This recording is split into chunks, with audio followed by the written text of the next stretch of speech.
공천 작업이 속도를 낼수록 파장이 커질 각 당의 뇌관도 주목받고 있죠. 먼저 민주당은 임종석 전 비서실장 공천이 논란입니다. 민주당 김영진 당대표 정무조정실장은 안규백 전략공관위에서 판단할 것이라면서도 주요한 위치에 있는 분들이 이번 총선의 중요성을 생각해야 한다고 말했습니다. 주요한 위치에 있는 분, 추미애 전 장관의 등판설도 민주당에선 끊이지 않는데요. 과거 지역구였던 광진 의뢰는 고민정 의원이 이미 단수 공천되면서 국민의힘에서 나경원 의원을 단수 공천한 서울 동작을 출마설까지 나돌고 있습니다. 이에 대한 민주당의 설명 들어보시죠. 일단은 임종석 실장과 추미애 장관 관련한 문제도 공관위에서 절차 과정에 따라서 판단하고 결정할 것이다. 그리고 전략 공관위는 안규백 위원장이 진행하고 있기 때문에 전략 공관위의 진행 과정에 따라서 판단하고 결정할 것이라고 보고 있고요.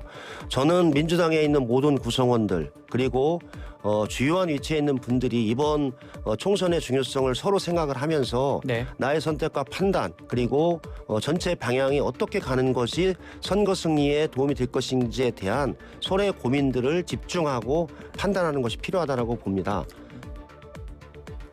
여기에 돈봉투 의혹에 연루된 의원들의 컷오프를 두고 이재명 대표와 측근의 회동이 있었다는 설까지 나오면서 민주당이 술렁이고 있는데요. 국민의힘 한동훈 위원장은 기소된 분들끼리 상의하시냐며 일격을 가했습니다. 직접 들어보시죠.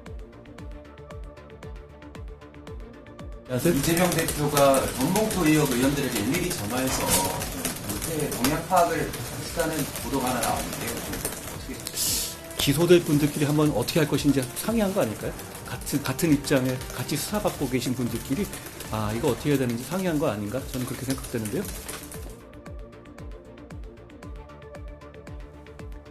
하지만 공천 후보자 면접 막바지에 접어든 국민의힘도 뇌관이 남아있기는 마찬가지입니다.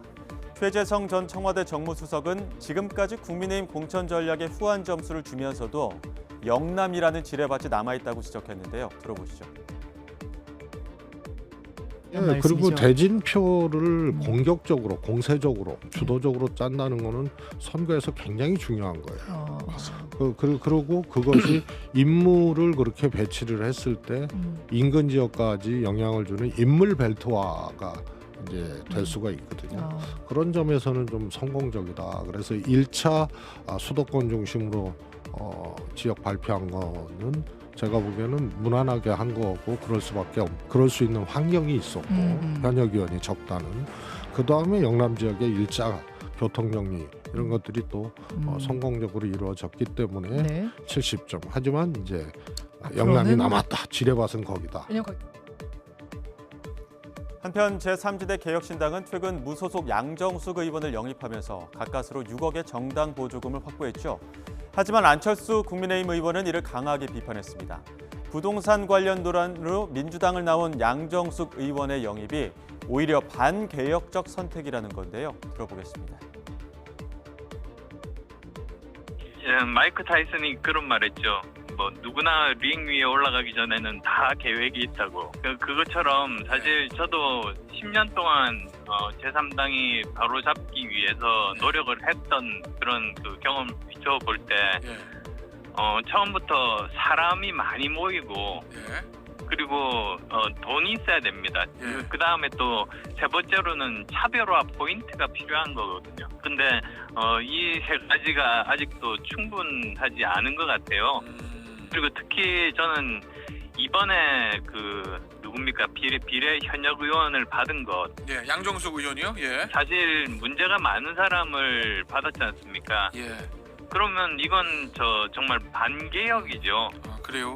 개혁 신당이 아니고 반개혁 신당이 되어버릴 수 있는 그런 선택을 한 건데 도대체 그래서 뭘 하자고 하는 건지 더 알 수 없게 돼버렸습니다.